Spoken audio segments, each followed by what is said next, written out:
ఇక ఆమె మళ్ళీ అరెస్ట్ అయింది. అవును, హలో అంటూ ఒక హస్కీ వాయిస్తో డబ్బున్న వాళ్ళని టార్గెట్ చేసి స్పైసీగా వీడియో కాల్స్తో పరిచయం పెంచుకుని బ్లాక్మెయిల్ చేసే ఒక రొటీన్ హనీ ట్రాప్ కథల్లో ఇది కూడా ఒక వెరైటీ కథ. Joy Jemimah, care of Vizag. అందంతో వలవేసి లోకల్ నుంచి ఎన్ఆర్ఐల వరకు ఉచ్చులో దింపి వసూళ్లకు పాల్పడే జమీమా మళ్లీ అరెస్ట్ అయింది. ఇప్పుడు పోలీసుల రిమాండ్లో ఉంది. పలుకుబడి ఉన్న వాళ్ళు, ఉన్నత వర్గాలు, బిజినెస్ మ్యాన్లని ట్రాప్ చేసి మత్తుమందు ప్రయోగించి ఏకాంత ఫోటోస్తో బెదిరింపులకు పాల్పడడం జమీమా స్టైల్ ఆఫ్ చీటింగ్.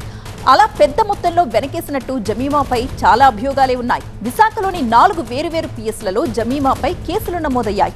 ఈ మధ్య బెయిల్పై విడుదలైన జమీమాను మరోసారి అరెస్ట్ చేశారు పోలీసులు. మా ప్రతినిధి ఖాజా లైవ్ లో సిద్ధంగా ఉన్నారు. ఖాజా, జమీమా బాధితులు విశాఖతో పాటు ఇతర జిల్లాలు, ఇతర రాష్ట్రాల్లో కూడా ఉన్నట్టు తెలుస్తోంది. ఆమె బాధితులు ఇంకా ఎవరైనా బయటకు వచ్చారా? కంప్లైంట్ ఇస్తున్నారా? పోలీసులు ఏమంటున్నారు? ఇప్పుడు మళ్ళీ ఎందుకు అరెస్ట్ చేశారు?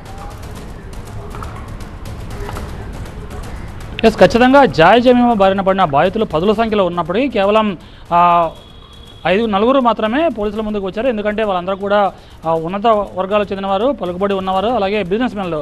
ముందుకు వస్తే పోలీస్ కంప్లైంట్ ఇస్తే ఒకవేళ తమ పేర్లు బయటపడితే పరువు పోతుందన్న నెపంతో ఎవరూ ముందుకు రావట్లేదు. దీన్ని ఆసరాగా చేసుకుని గతంలో చాలామంది 10ల సంఖ్యలో బాధితులని చాలామందిని టార్గెట్ చేసి ఆమె హనీ ట్రాప్ చేసి ఆ తర్వాత చనువుగా ఉన్న ఫోటోలు, వీడియోలు తీసుకుని ఆ తర్వాత కొంతమందితో కలిసి ఆమె బ్లాక్మెయిలింగ్ పాల్పడుతున్నట్టుగా పోలీసులు ప్రాథమికంగా ఆధారాలు సేకరించారు. గతంలో 3 కేసులు అరెస్ట్ చేశారు. ఒకటి భీమిలిలో అరెస్ట్ చేశారు, మరోవైపు కంత్రపాలెం పోలీస్ స్టేషన్, అలాగే ఎయిర్పోర్ట్ పోలీస్ స్టేషన్. 3 పోలీస్ స్టేషన్ల పరిధిలో ఉన్న కేసుల్లో జాయ్ జమీమాను ఇటీవలే అరెస్ట్ చేశారు. ఆ కేసుల్లో జ్యుడిషియల్ రిమాండ్లో ఉన్నారు జాయ్ జమీమాతో పాటు మరికొంతమంది ఆమెకు సహకరించిన ఫారెస్ట్ ఆఫీసర్ వేణురెడ్డితో పాటు రతన్ రాజ్. వీళ్ళందరూ కూడా ఆమెకు సహకరిస్తూ ఆమె ఉన్న లావాదేవీలు పంచుకుంటున్నారని అభియోగంపై వాళ్ళందరం కూడా పోలీసులు అరెస్ట్ చేశారు. అయితే తాజాగా జాయ్ జమీమా బెయిల్పై బయటకు వచ్చారు. అయితే వెస్ట్ బెంగాల్కు చెందిన బాధితుడు ఇచ్చిన కంప్లైంట్తో ఇప్పటికే ఎంబీబీ పోలీస్ స్టేషన్లో కేసు నమోదైంది. ఆ కేసులో తాజాగా జాయ్ జమీమాను అరెస్ట్ చేసి రిమాండ్ తరలించారు. కోర్టు ఈ నెల 24 వరకు జ్యుడిషియల్ రిమాండ్ విధించడంతో ఆమెను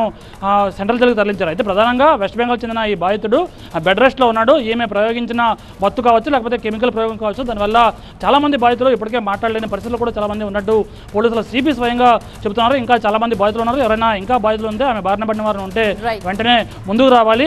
వివరాలన్నీ గోప్యంగా వస్తాం, పూర్తి స్థాయిలో విచారణ జరిపి నిందితులందరినీ శిక్షిస్తామని సిపి చెబుతున్న నేపథ్యంలోనే ఇంకా ఎంతమంది బయటకు వచ్చి పోలీసులకు ఫిర్యాదు చేస్తారో వేచి చూడాల్సి ఉంది. Right, thank you.